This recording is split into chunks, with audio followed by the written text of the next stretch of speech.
Welcome to the Boston Bros Political Podcast. I am Jim Campanini, co-host of the show, with my good friend and great political columnist, the Boston Herald, Peter Lucas. That's me. Peter, how are you doing today? We're doing fine. Beautiful. We're doing fine. We have producer Teddy Panos in the house. Teddy, how are you? I'm great, gentlemen. Good morning. Good to have you here. Yes. We are coming to you from beautiful downtown Lowell at the InsideLowell studios, and we are sponsored by WellPoint. WellPoint, the only health plan offering healthcare benefits exclusively to Massachusetts GIC members. At WellPoint, your whole health is their whole point.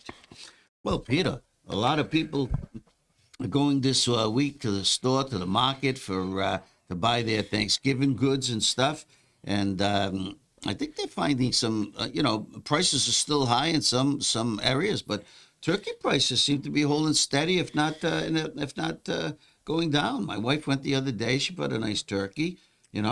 She said it was similar to last year. And what do you think? I think prices have stabilized as far as I can see. Yeah. I'm a shopper, and I'm at Market Basket 2 or 3 times a week. I watch prices. They seem to be stabilized. Yeah. And Democrats say everything has gone up. I don't see it. Gasoline is down. Gasoline's down. And the things I buy, the price seems to be the same and steady. Not dropping, but steady. Mm-hmm.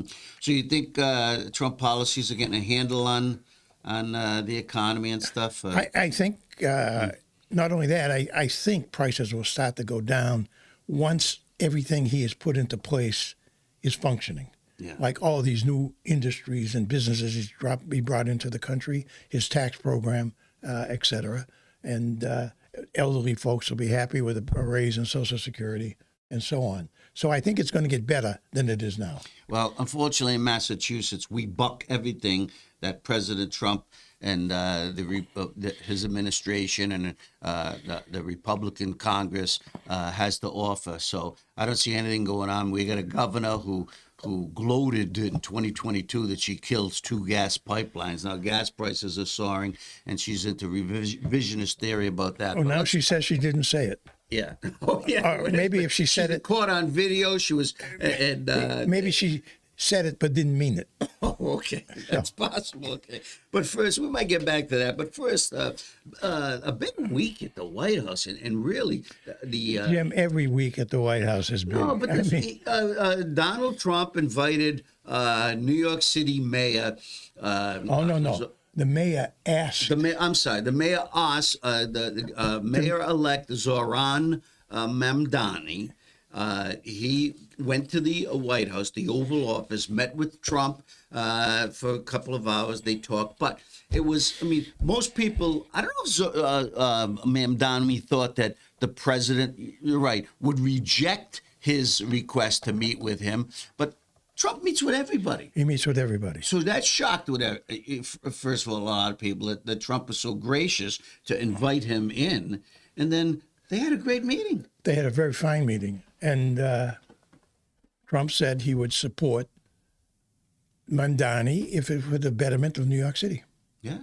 And I think, once again, people were expecting Trump, he's meeting with a socialist Democrat, an avowed socialist Democrat, and who's a lot of his policy stances and running for mayor.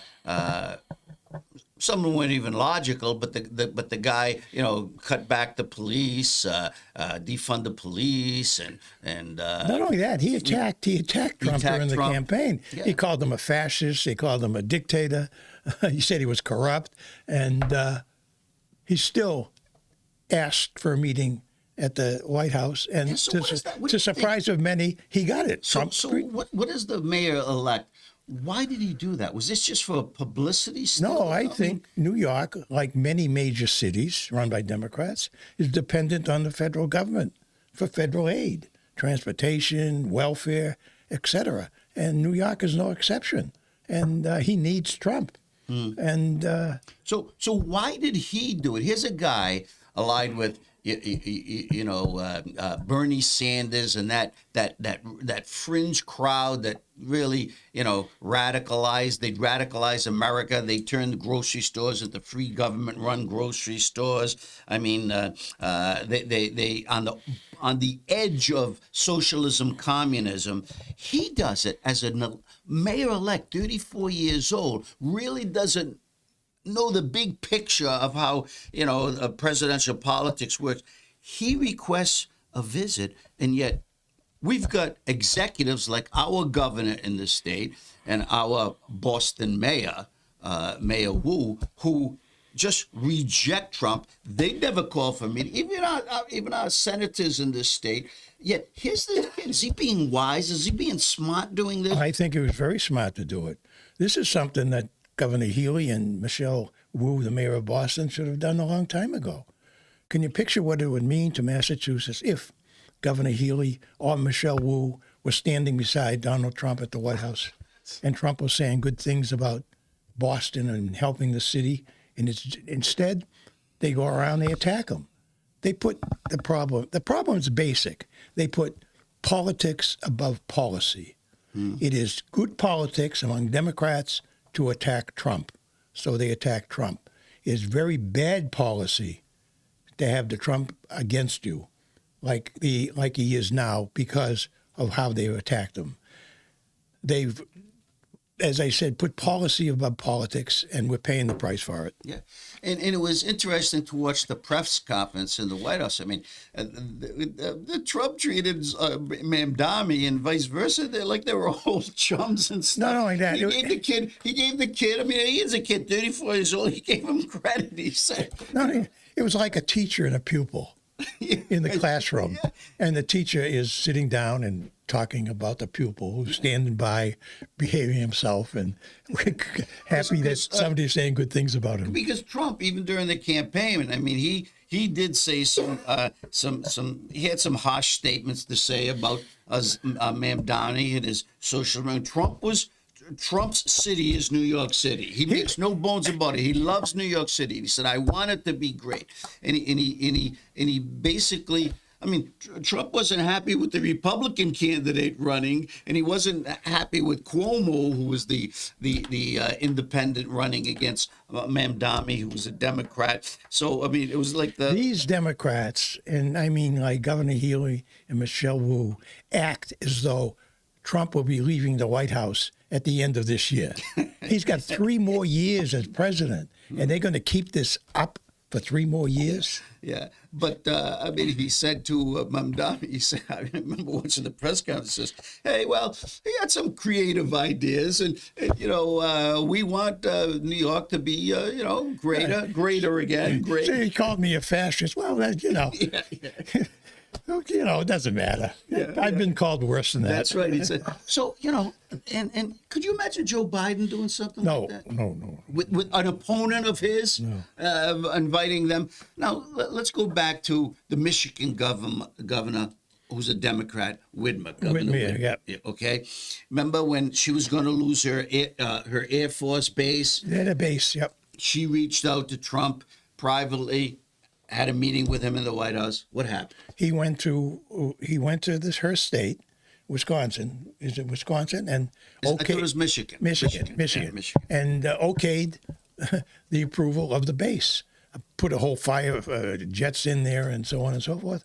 And she was happy. Yeah. And she saved jobs. She saved the base and everything. And a couple of others Democrats have reached out to him and gotten similar results. Mayor Wu said yesterday, she said, "I'm not going to the White House," and I would turn down an invitation. She's not been invited. She's turning down an invite that she didn't get, which. Well, once again, you're right about the politics over policy, and it hurts people. It's definitely hurting Massachusetts.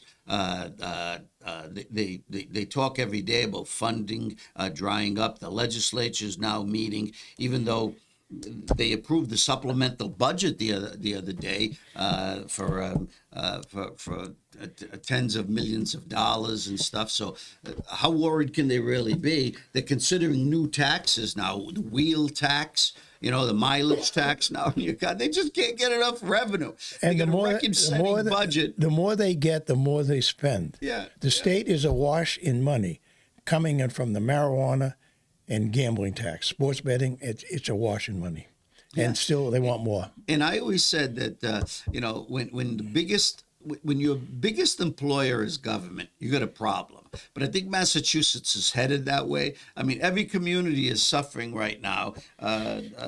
Your rival, the Boston Globe, had a story the other day about how all these municipalities are going for overrides and they have deficits and I'm saying to myself, how could it be? How could it be? We were just flushing all this COVID cash, and everybody's, we're going to save some and put it aside, and pensions. Don't forget, we've got the illegal immigrant faction. Yes. Don't forget that. That is costing the state billions of dollars. But isn't that going away now, drying up? I thought just Massachusetts citizens are in these shelters. I mean, isn't that true, Teddy? Didn't we basically put these people on their way or something, or? No? They just call in the Massachusetts residents because they lived in a previous hotel. Right. Oh. That's to call them residents. So And now there's legislation now at Beacon Hill to legalize free attorneys for illegal immigrants. If they have a problem, they can get an attorney free. The taxpayer will pay for the attorney, in addition to everything else: housing, food, transportation, safety, etc. And it's costing a fortune.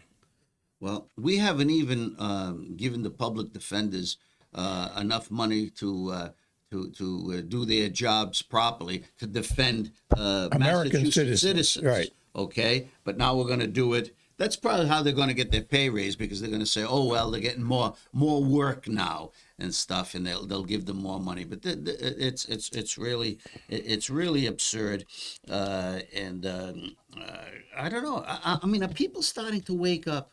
Are they starting to wake up in Massachusetts? I mean, there's problems every day that are coming out, and I just saw the story about Medford. Okay, they want them to go to a 2-week food waste disposal system. You got trash pickup. We think that almost like the air you breathe, the right to free speech of religion. Trash pickup every week. That could be incorporated in the First Amendment. I mean, but could you imagine a community in Massachusetts, the leaders of the community with the state, because the State Environmental Services Department is involved, because of the rising trash costs. Okay, well, maybe Medford is simply saying, "Don't come to Medford. We don't pick up the trash." Well, the people are outraged because stay away. The mayor and stay in Somerville. Stay in Cambridge. Don't come to Medford. The mayor signed this agreement with the state, and no one knew about it. And I mean, they want to make it Naples, Florida. I mean, Naples, Italy, not Naples, Florida. When they have the garbage strike goes on for months. And you just had 22 communities go 3 months with a trash pickup strike in Greater Boston. The place was turned into it could have been Fly City. They could have named it. It is green energy politics. Yes, that's what it is. Yes. And another example of politics over policy. That's a good example of it. Well, one lawmaker at the State House who represents Medford says this is not a good idea, because you get one community to sign on this agreement with this state and they put it in force. The next thing is someone's going to want it to become mandatory across the state, and they're saying, "Oh, it's to clean the environment." You think they're doing this in China? Why are we always going to be doing all these foolish things and stuff? But Medford would be turned into a sewer, and the people have every right, an open sewer. I mean, they have every right to protest this. But you say to yourself, all the problems we got in this state. There wasn't a problem. They're making a problem. Now, Medford has free trash pickup, and I don't want to, belabor this point. And their trash costs have gone up $1 million. Well, you know what you got to do? You got to put a trash fee in place, all right, to pay for it. Well, but don't turn the city into a hellhole. Okay, I mean it's absolutely crazy. In those days when Medford was known as Meffa, Yeah. it was better run. Meffa. Yeah. So it was interesting, Peter, switching gears, about a poll that came out this week showing that, Senator Markey is being challenged by Congressman Moulton, okay, in the Democratic primary, that Moulton still trails Markey in the poll by double digits. But it was interesting. It said that if Congresswoman Ayanna Pressley enters the race, she is almost even, or is even, in the poll with Senator Markey. What do you read into that? Well, she's not an announced candidate for No, the she's U.S. not. Senate. But it's interesting, the speculation around her, because she is the only member of the Democratic 9-member congressional delegation outside of Moulton, who has not endorsed Eddie Markey. They all have. She hasn't. She's kept her options open, and they're still open. And there's speculation that she could run. It would be a tough decision for her because she'd have to give up a secure House seat to make the run. Yeah. And however, she's got a following, and she would have a shot, in my opinion, because Seth Moulton and Eddie Markey would split a segment of the vote. And I think that she has enough support that she could probably sneak in a 3-way primary. Wow. You think, well, because they are all, Moulton is really the moderate in the race, right? I don't know. They all vote alike. They all vote alike. It's hard to tell the difference. There's no issue separating them. They all vote the same way, except that the only thing they can talk about is Eddie Markey's age. He'll be 80 years old if he's reelected. And he's been in public office before either the other two candidates were even born. Yeah. Well, that would really shake up the Massachusetts scene, political scene, because if Ayanna Pressley does enter the race, she'd have to give up her seat, as you said. Right. Moulton has already given up his seat, which is Right. his. The ripple effect is amazing because you get a bunch of people running now for Moulton's seat, and you'll have a bunch of people running for her seat as well. And in addition to that, you'll have state reps running this seat. That's so right. So it's a ripple effect. I think it's healthy. I think change is good. I think people stay in office too long. yeah. So Although they say I've been writing columns for too long. But I'm an exception. you are an exception. Okay. So there was a recent vote. I think it was in the House of Representatives. And what was that, against socialism? Was that the vote? Oh, there was a vote in the House of Representatives on socialism, and the issue was, how bad is socialism? Or do you favor socialism, in effect? And socialism was defeated by a substantial vote in the House. However, 3 Massachusetts members of the Congress, needless to say, voted for socialism. And would you care to mention who the 3 were? Well, believe it or not, one of them was the dean of the Massachusetts delegation, Richie Neal of Springfield. Yeah. I can't figure that one out. Yeah. The other one was McGovern from James McGovern from Worcester. Yeah. And the third, of course, was our potential candidate for the U.S. Senate, Ayanna Pressley, So who they all think socialism is pretty good. yeah. So now, But my I theory, was very my theory surprised. is you have to be rich to be a socialist. You know? yes, Bernie Sanders. Yeah, rich. right, yeah. All the socialists. That's right. They, they're all rich. They They're all all got rich. 2, 3 houses Yeah, and stuff like right, that. yeah. And look at Mamdani's family. Everybody They're thought lovely. he was a poor New York councilor, city councilor, and stuff. Yeah. Turns out they're one of the richest families on Long Island. And he's going to save our democracy. Yeah. Yeah. Good luck with that. So I was very surprised. Richie Neal. would vote for this. I mean, in our last show, I thought that he would be the. Remember, I mentioned that to me, he's the most sane and logical of the congressional delegation. That he could reach out to Trump or talk across by. It could be their Ritchie or maybe McGovern are fearful of a challenge from the far left. Oh, but come on! But What do you want from me? These guys get elected. They think they're supposed to stay there forever. And some of them do. But if you can't defend your country's values and history against socialism and the historic issues of what socialism has done to countries, just look at Latin America. I mean, it's crazy. I mean, we're a capitalist society. And I mean, it's worked well. Yes, there have been problems with it, and that's what their job is, to make sure that when problems arise, they solve it. But I just can't believe that. Well, I can see Presley voting for it. McGovern, he's kind of he's got that red. He's got that red streak. Oh, he's so far left that forget it. Yeah, he's so far left. He should be representing Japan, but. It just really rankles. Now, did they substantiate? I didn't read a story. Did the press cover this at all? No, press doesn't cover anything anymore. So you have to tune into this show to find out what's going on. So, are you planning to write a column about this and maybe talk to them? Why did they take socialism? You can't talk to them. They don't talk to anybody anymore. Everything is on the internet. You don't talk to people anymore. Where have you been?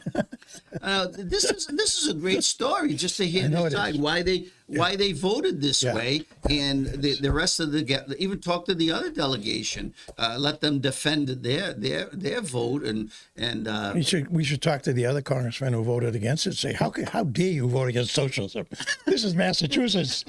I know, but most people don't even know it. I mean, when you sent me this item. I couldn't find anything about it. I mean, and it was just shocking to me that the media doesn't cover things anymore like it used to.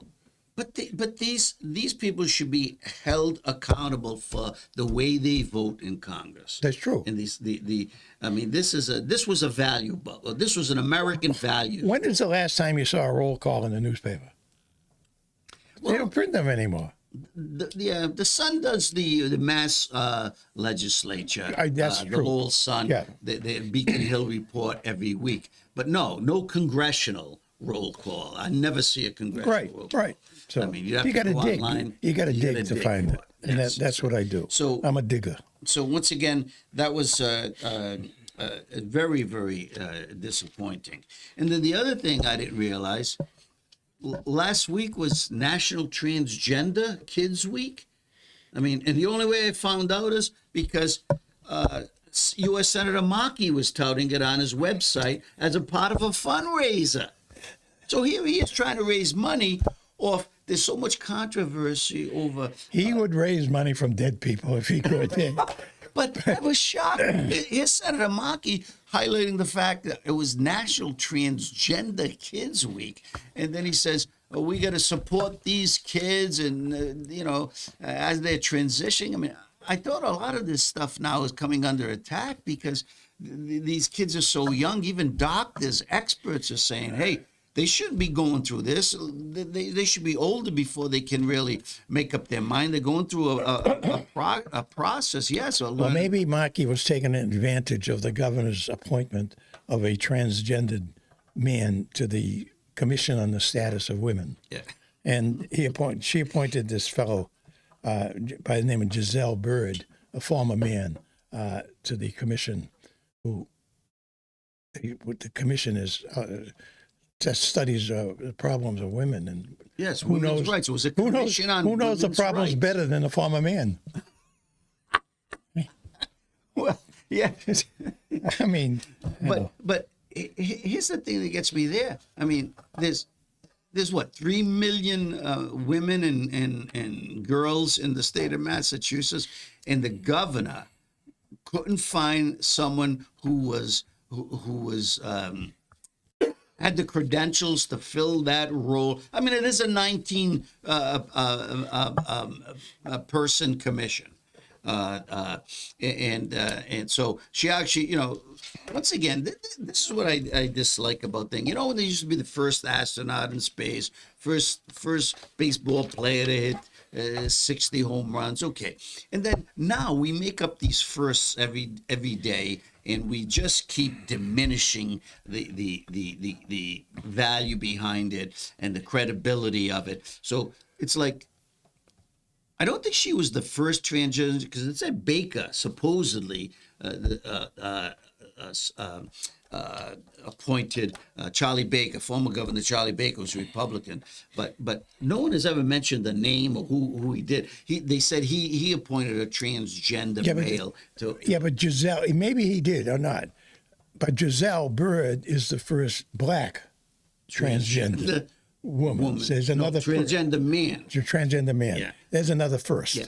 So now the legislature, some Democrats were even upset with this, saying out of all the women in the state, and you got to give it to a transgender man, they've proposed about starting a commission on to protect transgender rights, which this bird would be eligible to be on that commission. So you know what? It's just screwy. Well, I know it's screwy. My proposal is it's gotten so out of hand. I want the governor to create a commission on the status of men. Yeah. Because when is that going to happen? We live in a matriarchal society. Look at the governor's a woman, the lieutenant governor's a woman, the attorney general's a woman, the secretary, the treasurer is a woman, the auditor is a woman, the president of the Senate is a woman, the mayor of Boston is a woman. Help. Yeah. Billy Galvin's the only one, Secretary of State. And he'll be gone pretty soon. Some transgender will take him out. Yeah. Well, I always thought it was a good thing getting more women involved in politics, and Governor Healy was the first woman elected to be governor, because Jane Swift had been appointed governor when Cellucci left the governor's post years ago. But yes, she is. But they inherit or crises and problems come up, but they do no better job than the men who are in there. And I don't know if it's just the political system or that we have a one-party state. That's probably what it is. We have a one-party state. Because no one seems to get a handle on anything or resolve things. Yeah, I think they try, but, and even if they play politics. Even if you elect a Republican in Massachusetts, like we elected Charlie Baker, he turns out to be a Democrat. Yeah. Because go along to get along, and but it comes down to that same thing you started the show, and has been enumerated many times. They put politics over policy, and the government first instead of people first, and it's the consequences. I mean, things just keep building up and backing up until you gotta. You have problems all the way down the line, and nothing seems to get done. So I don't know. And now we're doing things that are illogical, and just this. You wonder why people just continue to lose confidence in government, and they don't even go out and vote anymore, except during presidential elections, because they say they realize nothing's ever going to change. So, going back to this other story that's been out there for weeks now, President Trump signed legislation last week to release all the Epstein files. Okay, now I understand it's in Congress's hands. Is that it, or the U.S. Attorney General to release these files? Yes. Is that where it stands right now? Well, they're going to be released. They are. However, since they are being released, Democrats have suddenly stopped talking about it because Democrats are being named in the files that are coming out. And does that shock you? Prominent Democrats are being named, like former President Bill Clinton, former President of Harvard Larry Summers. Oh man! And there are others. Yeah. Now, while Summers did not, as far as we know so far, did not take part in any of these Epstein's Pedophile parties. yeah, and orgies and stuff. But he had a really close relationship with him, actually asking Epstein for dating tips. Like a college president asking, who Epstein was convicted at the time too. Yeah. He was convicted. He had served. Yeah, he Oh was man, convicted. you couldn't make this stuff up. It's really bizarre. You know, and then of course Elizabeth Warren, who has been a long time critic of She's not in the Epstein files, is she? no, but you know, she gloats over this and wants some is absolved from all his duties at Harvard because he was teaching. He was on a couple of commissions there and boards. And No, you everything don't else. want to be on her hit list. She's a meanie. I mean, she's a meanie. Oh, Summers is she finding that out. But yeah, you're right. You're right. The Democrats have suddenly all closed up shop, and who was it that was it Congresswoman Jamie Crockett who came? Was she the one who Epstein. selected the wrong Epstein? It was a Dr. Yeah, Epstein. She yeah. started blasting. Yeah. Oh, She named the wrong Jeffrey Epstein as being named in the files, and Jeffrey Epstein was a doctor in New York who had contributed money to Les Zalkin when he ran for yes, governor. Louis Zeldin, yeah. Louis Zeldin. I saw her in an interview, and the doctor he had a good sense of humor. He said, "Now I'm going to contribute to Crockett."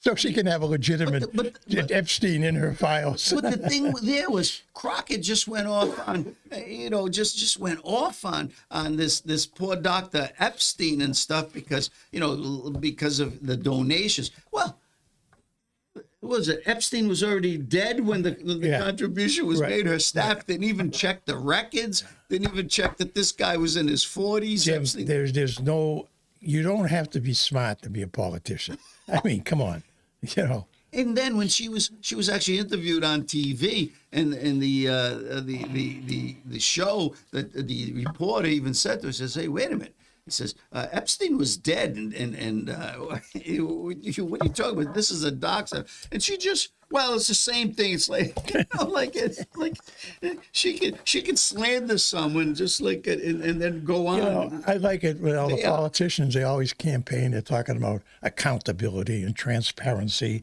and open government, and we're going to release these files and open those files and so on and so forth. We can't even get information in Massachusetts from the governor's office on the background check of this fellow Lamar Cook, who was arrested on drug charges in Springfield, and he was a deputy director of the governor's West Springfield political office. Yeah. And they're withholding the background check information on him. How did he get hired? Who checked out his background? What was his resume all like? And that information available, but not available to the public. Yeah. And these are the people who talk about transparency in government. And it turns out that the guy had a gun charge in his In addition past. to drugs. Yeah, in addition to drugs. And now, you're right, this transparency and I think the people should know, was a thorough background check done on him? How did he get hired? How did he get hired? Well, the other thing is, how did he get hired at UMass Amherst? Because before he joined the Healy administration, he was the head of the residency halls at UMass Amherst. Where they allegedly found drugs too. He was the head of the UMass Hotel, I believe that's what it was, the UMass Hotel out there in Amherst. And They probably ran that hotel like they run the football team out at UMass. They never win a game. yeah, And it costs us millions of dollars. I know. And Maybe they should play Boston College. They can't win a game either. Oh, what a matchup that would be! An 0-11 team against a 1-10 team. Yeah. that would be. But we digress. Yeah, but we digress. So yeah, so it goes back to, you're trying to get information from the federal government, from the local government, because as we learned this week also about a guy in Lexington paying $2,200 to try to get basic information from the Lexington School Department, and then emails were surfaced that showed that the school superintendent, the school committee, and other officials were actually conspiring in emails to keep this guy from getting the records and just stringing him along and overcharging him for records that are public records. Well, the inspector general stepped in when he got the emails, but it was only till that point that he basically told Lexington to give the guy all the emails and to refund some, if not all, of his money. But it had to come to that point. We've got a public records law in this state, but it's got no teeth.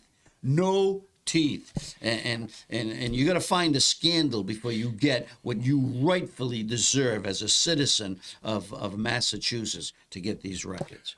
Delete the emails. Yeah, That's rule number emails. one. Number two, never email late at night after a couple of drinks. Oh man, You'll regret it. no, you will. So what else is on your list? What are you working on this week? Anything important that we should know about? Well, we've got the 3 candidates running for governor in Massachusetts. On the Republican side. On the Republican side, which is very interesting because they all seem to be no-nonsense, qualified, successful business-type individuals. 2 are ex-Marines. And going over their resumes and their past and their promises, they're all legitimate candidates, all 3. Mm-hmm. And at the rate Governor Healy is dropping in the polls, not as popular as she wants to be, one of these guys may have a shot, a long shot, but one of these guys who can win the nomination in the Republican Party may have a shot, particularly if they make an appeal to independent voters in Massachusetts. Well, and they are Brian Shortsleeve, Mike Keneally, and Mike Minogue. Yes. And we have on December 10th, we will have Brian Shortsleeve in studio to talk with Peter Lucas and myself. We'll go over some of these issues, and hopefully we have invitations out to the other candidates. Hopefully they'll be joining us in future segments, and maybe Governor Healy will find it in her busy schedule when she's not out of state. Oh, she's always welcome. She's welcome here. To come in and talk with us too. So yes, Brian Shortsleeve will be in December 10th. So that should be a. And before we close out, I think we should make a couple of turkey awards. You can go first. Bill Belichick. On what grounds? On the grounds that he used to be a great coach. I don't know what happened, but he didn't do too well this year at North Carolina. No, they had a chance to become bowl eligible. They had to beat Duke at home last week, and then they play North Carolina State. He had to win his last 2 games to be bowl eligible. I watched that game Saturday, and I tell you, they had several opportunities to score. They get into the red zone. They couldn't score. They were leading in the fourth quarter, though. 25, I think it was 25-24 before Duke scored a late touchdown in the fourth quarter to end their chances. And boy, the controversy's swirling over there with Bill's fiance. It's just it's a real bad spot. And then news came out this week that Bill's daughter-in-law, Jennifer, who's married to Steve Belichick, who was the defensive coordinator for Bill at North Carolina, went on a 40-minute tirade in his office with other family members there, blaming Jordan and for a lot of things, ruining Bill's legacy, blah, blah, blah. So we haven't heard the last of this. Maybe she gets a turkey award, too. Yeah. But you know what? Hey, life goes on. Bill just sold his cottage in Nantucket for a tidy profit. Did you buy it? I would have. Did you put in a bid? I had about $10 to put as a down payment. $4 million. So $4 million. Yeah, $4 million, and he paid like $1.75 million for for it. So he's been in a beautiful He's done place, well. small cottage, but had an ocean view and a nice little yard. Now people are saying, well, why did he sell it? Well, he's building a big mansion right up the road from there, and that's much more expensive. I think it was in the $7 million range, which he can afford. I think that's going to be Jordan's Playhouse. Well, that's you got Barack Obama and John Kerry as neighbors. Yeah, yeah. So That's pretty good. So I want to. My turkey of the week actually goes to. I think it was 6 individuals, 6 senators, Democrat senators, includes Senator Mark Kelly, who I still consider an American hero. I mean, he served in the military with honor. He was an astronaut, but this is the controversy that's raging, and I got I really got no problem with these 6 senators joining together. They all served in the military. They're all 6 Democratic U.S. senators. They all served in some form in the military or U.S. intelligence, CIA. And they put out a video telling service members, men and women, that you have an obligation that if you think that your order is illegal, not to follow it. I mean, the timing of it, they didn't specifically mention why they put out this video. Was there something that rankled them that any illegal orders were given by? They didn't mention a single illegal order. They didn't mention a single illegal order. And what they did do is they cast aspersions or doubt on any commander in any branch of the U.S. military. The terrible disservice to the country, what they did. Terrible. To give orders to their soldiers. I mean, let's face it. The military is different from civilian life. You become a soldier to follow orders. And in 99.9% of the orders you feel are there to protect the interests of America and its citizens. Okay? Now, we know in wartime and other times there have been scandals and stuff like that. But you know what? You have to say that our military is strong, our service people are brave, and our commanders and captains and every majors. I mean, you served in the military. Wouldn't dream of questioning an order. Wouldn't dream of it. Okay, so they cast this aspersion without even saying why, and it was all aimed at, we know the Trump administration, this No Kings rally and all this other stuff, but they didn't put their finger on anything they called illegal. Just imagine that the lieutenant or the captain tells you, you got to take that machine gun nest out and kill the enemy. And you turn to the lieutenant and say, is that legal? Yeah. I mean, can I do that? Can I kill them? I mean, is that legal? Won't I be punished? So, have a big argument with the lieutenant, a discussion, whether you should obey the order or not. It's foolishness. It's stupid. It's detrimental to the military. So I'm just saying, I just don't understand it at this time of the timing of it, even during Thanksgiving week when we're proud to be American. Thanksgiving is an American holiday.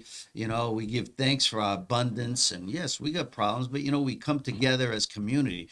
But this was a very, I really feel bad for these Democrat senators. Most of them are in states where they don't face any opposition and stuff. And that's another thing. I mean, but what were they sticking up for? What are their values? I mean, they served their country in a capacity which they did very, very well at a time, and then to do this, I mean, they wouldn't get me to re-enlist.